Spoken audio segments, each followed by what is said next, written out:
Assalamualaikum warahmatullahi wabarakatuh. Perkenalkan, nama saya Farsen Erfadias Rahman, NIM 1931041125, dengan materi landasan teori kerangka berpikir dan pengajuan hipotesis. Berikut videonya. Yang pertama itu pengertian teori. Teori adalah serangkaian bagian atau variabel, definisi dan dalil yang saling berhubungan yang menghadirkan sebuah pandangan sistematis mengenai fenomena dengan menentukan hubungan antar variabel dengan maksud menjelaskan fenomena alamiah. Landasan teori ini perlu ditegakkan agar penelitian itu mempunyai dasar yang kokoh dan bukan sekedar perbuatan coba-coba. Selanjutnya masih dengan pengertian teori. Setiap penelitian selalu menggunakan teori, seperti yang dinyatakan oleh yang pertama Newman 2003.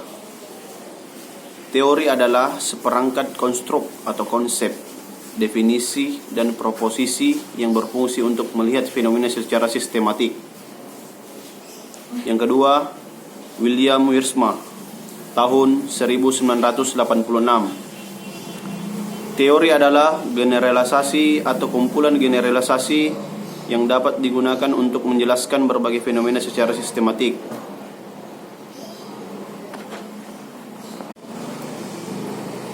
Mark 1963 dalam Siti Rahayu Haditono 1999 membedakan ada 3 macam teori.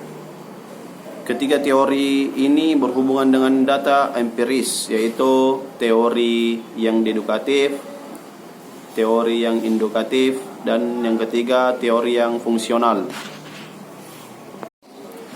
Teori yang dedukatif itu memberi keterangan yang dimulai dari suatu perkiraan atau pikiran spekulatif tertentu ke arah data akan diterangkan. Yang kedua, teori yang indukatif adalah secara menerangkan dari data ke arah teori dalam bentuk ekstrim titik pandang yang positivistik. Ini dijumpai pada kaum behavioris. Yang ketiga, teori yang fungsional, yaitu di sini tampak suatu interaksi pengaruh antara data dan perkiraan teoritis, yaitu data yang mempengaruhi pembentukan teori dan pembentukan teori kembali mempengaruhi data. Masih dalam pengertian teori, berdasarkan 3 pandangan ini dapat disimpulkan bahwa teori dapat dipandang sebagai berikut. Yang pertama, teori menunjukkan pada sekelompok hukum yang tersusun secara logis. Yang kedua, suatu teori juga dapat merupakan suatu rangkuman tertulis mengenai suatu kelompok hukum yang diperoleh secara empiris dalam satu bidang tertentu. Dan yang ketiga, suatu teori juga dapat menunjukkan pada suatu cara menerangkan yang menggeneralisasi.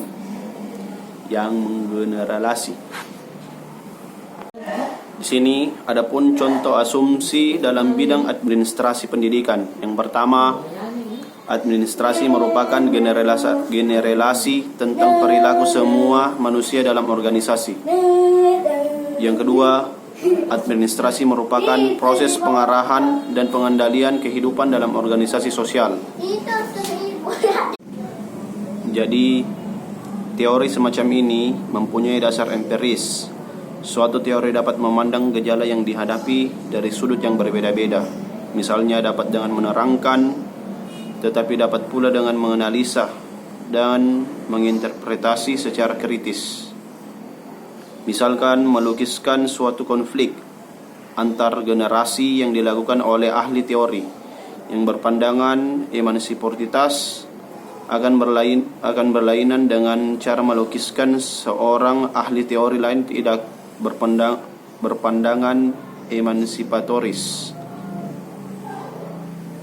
Teori adalah alur logika atau penalaran yang merupakan seperangkat konsep, definisi, dan proposisi yang disusun secara sistematis. Secara umum, teori mempunyai 3 fungsi, yaitu menjelaskan, meramalkan, dan pengendalian suatu gejala. Mengapa kalau besi kena panas memuai? Dapat dijawab dengan teori yang berfungsi menjelaskan. Kalau besi dipanaskan sampai 75 derajat Celcius, berapa pemuaiannya? Dijawab dengan teori yang berfungsi meramalkan. Selanjutnya, berapa jarak sambungan rel kereta api yang paling sesuai dengan kondisi iklim Indonesia, sehingga kereta api jalannya tidak terganggu karena sambungan. Ini dijawab dengan teori yang berfungsi mengendalikan. Selanjutnya kita masuk ke tingkat dan fokus teori. Neumann 2003 mengemukakan tingkat teori menjadi 3, yaitu mikro, meso, dan makro.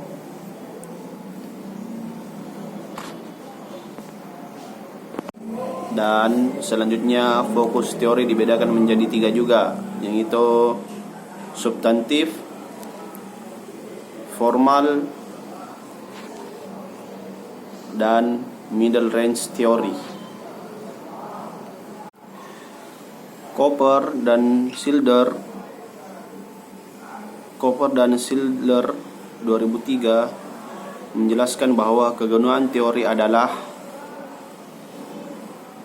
yang pertama, teori norms kisaran kenyataan kita perlu mempelajari. Yang kedua, teori menyarankan mana penelitian processor kemungkinan untuk menghasilkan gas marining yang ketiga, teori menunjukkan suatu sistem untuk penelitian untuk memaksakan data untuk mengklarifikasi mereka dengan cara yang paling bermakna. Selanjutnya itu yang keempat, teori merangkum apa yang diketahui tentang objek studi yang menyatakan uniformities yang berada di luar pengamatan langsung. Dan yang terakhir, teori dapat digunakan untuk memprediksi fakta lebih lanjut yang harus ditemukan. Ya, selanjutnya William Wiersma tahun 1986. Pada dasarnya, teori membantu menyediakan kerangka kerja dengan menjabat sebagai titik tolak ukur mengejar suatu masalah penelitian. Teori ini mengidentifikasi faktor-faktor penting. Ini memberikan panduan bagi sistematisasi dan interrelating berbagai segi penelitian, atau bagaimana pernah Besider memberikan pandangan sistematis dari faktor-faktor yang diteliti. Teori juga mungkin sangat baik mengidentifikasi kesenjangan, titik-titik lemah, dan inkonsistensi yang menunjukkan perlunya penelitian tambahan.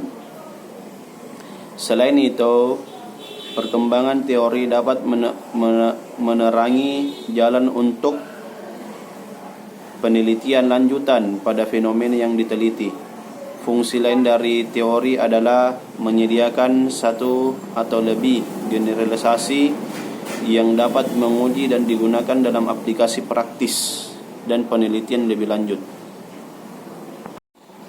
Ya, selanjutnya ciri-ciri teori yang menurut Mowley adalah: yang pertama, suatu sistem teori harus memungkinkan dedukasi yang akan diuji empirically. Yang kedua, sebuah teori akan kompatibel baik dengan observasi dan dengan teori sebelumnya divalidasi. Yang ketiga, teori harus dinyatakan dalam istilah yang sederhana. Teori yang terbaik yang menjelaskan paling dalam bentuk yang paling sederhana. Dan yang terakhir, teori-teori ilmiah harus didasarkan pada fakta empiris dan relationship. Dalam kaitan dengan kegiatan penelitian, fungsi teori ada dua, yaitu digunakan untuk memperjelas dan mempertajam ruang lingkup variabel yang akan diteliti. Prediksi dan pemandu untuk menemukan fakta, untuk merumuskan hipotesis dan menyusun instrumen penelitian, karena pada dasarnya hipotesis itu merupakan pernyataan yang bersifat prediktif. Yang kedua, digunakan untuk membahas hasil penelitian, dan selanjutnya digunakan untuk memberikan saran dalam upaya pemecahan masalah. Teori-teori pendidikan dapat dibagi menjadi teori umum pendidikan dan teori khusus pendidikan. Teori umum pendidikan dapat dibagi menjadi filsafat-filsafat pendidikan dan Ausland pedagogik atau studi pendidikan luar negeri. Filsafat-filsafat pendidikan dapat dibagi menjadi yang pertama, filsafat ilmu pendidikan dan filsafat praktik pendidikan. Filsafat praktik pendidikan dapat dibagi menjadi filsafat sosial pendidikan dan filsafat proses pendidikan. Adapun filsafat proses pendidikan dapat dibagi menjadi filsafat pendidikan klasik dan filsafat pendidikan modern. Selanjutnya, Reja Mujaharjo 2002 mengemukakan bahwa sebuah teori pendidikan adalah sebuah sistem konsep yang terpadu, menerangkan dan prediktif tentang peristiwa-peristiwa pendidikan. Adapun asumsi pokok pendidikan sebagai berikut. Yang pertama, pendidikan adalah aktual. Yang kedua, pendidikan adalah normatif. Dan yang ketiga, pendidikan adalah suatu proses pencapaian tujuan. Yang pertama itu, pendidikan adalah aktual. Artinya, pendidikan bermula dari kondisi-kondisi aktual dari individu yang belajar dari lingkungan belajarnya. Yang kedua, pendidikan adalah normatif. Artinya, pendidikan tertuju pada mencapai hal-hal yang baik atau norma-norma yang baik. Yang ketiga, pendidikan adalah suatu proses pencapaian tujuan. Artinya, pendidikan berupa serangkaian kegiatan yang bermula dari kondisi-kondisi aktual dari individu yang belajar, tertuju pada pencapaian individu yang diharapkan. Dalam kaitannya dengan kegiatan penelitian, maka fungsi teori yang pertama digunakan untuk memperjelas dan mempertajam ruang lingkup atau konstruk variabel yang akan diteliti. Fungsi teori yang kedua, prediksi dan pemandu untuk menemukan fakta, adalah untuk merumuskan hipotesis dan penyusunan instrumen penelitian. Karena pada dasarnya hipotesis itu merupakan pernyataan yang bersifat prediktif. Selanjutnya, fungsi teori yang ketiga, kontrol, digunakan mencandra dan membahas hasil penelitian, sehingga selanjutnya digunakan untuk memberikan saran dalam upaya pemecahan masalah. Selanjutnya itu kita masuk deskripsi teori. Deskripsi teori dalam suatu penelitian adalah uraian sistematis tentang teori dan buku sekedar pendapat pakar atau penulis buku, dan hasil-hasil penelitian yang relevan dan variabel yang diteliti.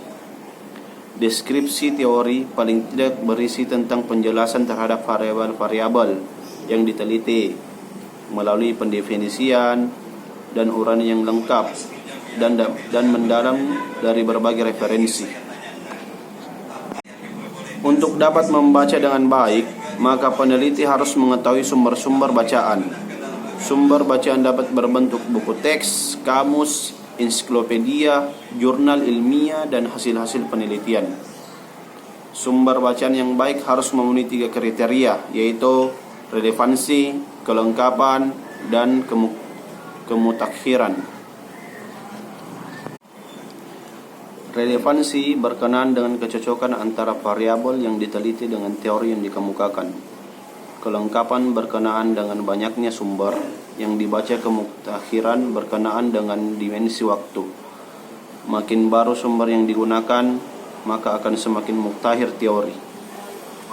Hasil penelitian yang relevan bukan berarti sama dengan yang akan diteliti, tetapi masih dalam lingkup yang sama. Secara teknis, hasil penelitian yang relevan dengan apa yang akan diteliti dapat dilihat dari permasalahan yang diteliti, waktu penelitian, tempat penelitian, sampel penelitian, metode penelitian, analisis, dan kesimpulan. Misalnya, peneliti yang terdahulu melakukan penelitian tentang tingkat penjualan jenis kendaraan bermotor di Jawa Timur, dan penelitian berikutnya meneliti di Jawa Barat. Jadi, hanya berbeda lokasi saja. Penelitian yang kedua ini dapat menggunakan referensi hasil penelitian yang pertama. Langkah-langkah untuk dapat melakukan pendeskripsian teori adalah sebagai berikut. Yang pertama, tetapkan nama variabel yang diteliti dan jumlah variabelnya. Yang kedua, cari sumber-sumber bacaan seperti buku, kamus, ensiklopedia, jurnal ilmiah, laporan penelitian, skripsi, dan lain-lain yang sebanyak-banyaknya dan relevan setiap variabel yang diteliti. Yang ketiga, lihat daftar isi setiap buku dan pilih topik yang relevan setiap variabel yang akan diteliti. Untuk referensi yang berbentuk laporan penelitian, lihat judul penelitian, permasalahan, teori yang digunakan, tempat penelitian, sampel sumber data, teknik pengumpulan data, analisis, kesimpulan, dan saran yang diberikan. Yang keempat, cari definisi yang setiap variabel yang akan diteliti pada setiap sumber bacaan. Bandingkan antara satu sumber dengan sumber yang lain dan pilih definisi yang sesuai dengan penelitian yang akan dilakukan. Yang kelima, baca seluruh isi topik buku yang sesuai dengan variabel yang akan diteliti.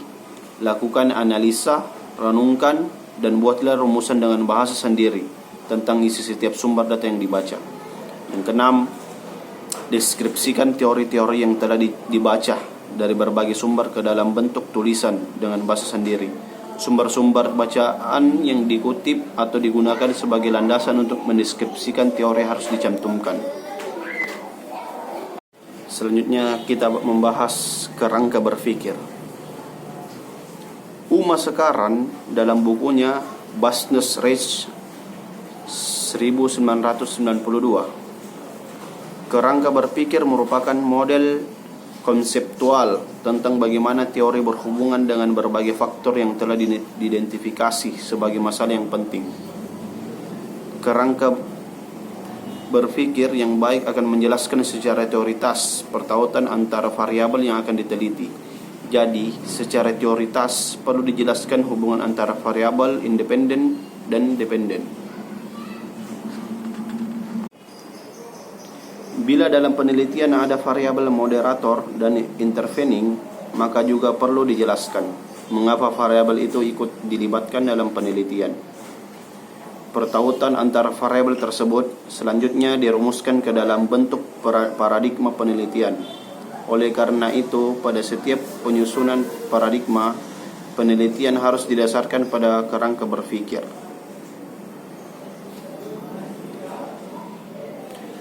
Kerangka berpikir dalam suatu penelitian perlu dikemukakan apabila dalam penelitian tersebut berkenaan dua variabel atau lebih. Apabila penelitian hanya membahas sebuah variabel atau lebih secara mandiri, maka yang dilakukan peneliti di samping mengemukakan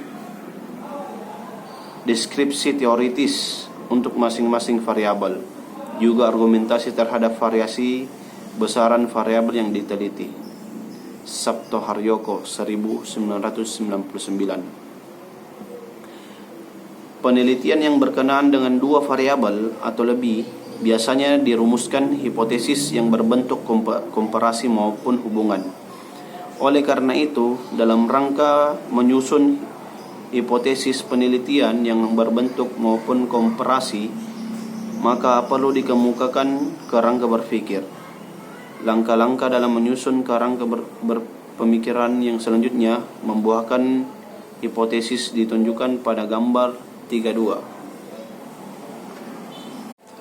Berdasarkan gambar yang ada di atas tersebut dapat diberi penjelasan sebagai berikut. Yang pertama, menetapkan variabel yang diteliti. Kedua, membaca buku dan hasil penelitian. Yang ketiga, deskripsi teori dan hasil penelitian. Yang keempat, analisis kritis terhadap teori dan hasil penelitian. Yang kelima, analisis komparatif terhadap teori dan hasil penelitian. Selanjutnya, sintesa kesimpulan, kerangka berpikir, dan hipotesis. Selanjutnya, Uma sekarang mengemukakan bahwa kerangka berpikir yang baik memuat hal-hal sebagai berikut. Yang pertama, variabel yang akan diteliti harus dijelaskan. Yang kedua, diskusi dalam kerangka berpikir harus dapat menunjukkan dan menjelaskan pertautan atau hubungan antar variabel yang diteliti dan ada teori yang mendasari. Yang ketiga, diskusi juga harus menunjukkan dan menjelaskan apakah hubungan variabel itu positif atau negatif. Yang keempat, kerangka berpikir tersebut selanjutnya perlu dinyatakan dalam bentuk diagram sehingga pihak lain dapat memahami. Ya, kita masuk ke yang terakhir, itu hipotesis. Hipotesis atau anggapan dasar adalah jawaban sementara terhadap masalah yang masih bersifat praduga karena masih harus dibuktikan kebenarannya. Dugaan jawaban tersebut merupakan kebenaran yang bersifat sementara yang akan diuji kebenarannya dengan data yang dikumpulkan melalui penelitian. Perumusan hipotesis penelitian merupakan langkah ketiga dalam penelitian. Setelah peneliti mengemukakan landasan teori dan kerangka berpikir, tetapi perlu diketahui bahwa tidak setiap penelitian harus merumuskan hipotesis. Penelitian yang bersifat eksploratif dan deskriptif sering tidak perlu merumuskan hipotesis. Penelitian yang merumuskan hipotesis adalah penelitian yang menggunakan pendekatan kuantitatif. Pada penelitian kualitatif tidak dirumuskan hipotesis, tetapi justru diharapkan dapat ditemukan hipotesis. Selanjutnya, hipotesis tersebut akan diuji oleh peneliti dengan menggunakan pendekatan kuantitatif. Dalam hal ini, perlu dibedakan pengertian hipotesis penelitian dan hipotesis statistik. Pengertian hipotesis penelitian seperti telah dikemukakan di atas. Selanjutnya, hipotesis statistik itu ada bila peneliti bekerja dengan sampel. Jika penelitian tidak menggunakan sampel, maka tidak ada hipotesis statistik. Dalam suatu penelitian dapat terjadi ada hipotesis penelitian, tetapi tidak ada hipotesis statistik. Penelitian yang dilakukan pada seluruh populasi mungkin akan terdapat hipotesis penelitian, tetapi tidak akan ada hipotesis statistik. Ingat bahwa hipotesis itu berupa jawaban sementara terhadap rumusan masalah, dan hipotesis yang akan diuji ini dinamakan hipotesis kerja. Sebagai lawannya adalah hipotesis nol atau nihil. Hipotesis kerja disusun berdasarkan atas teori yang dipandang handal, sedangkan hipotesis nol dirumuskan karena teori yang digunakan masih diragukan kehandalannya.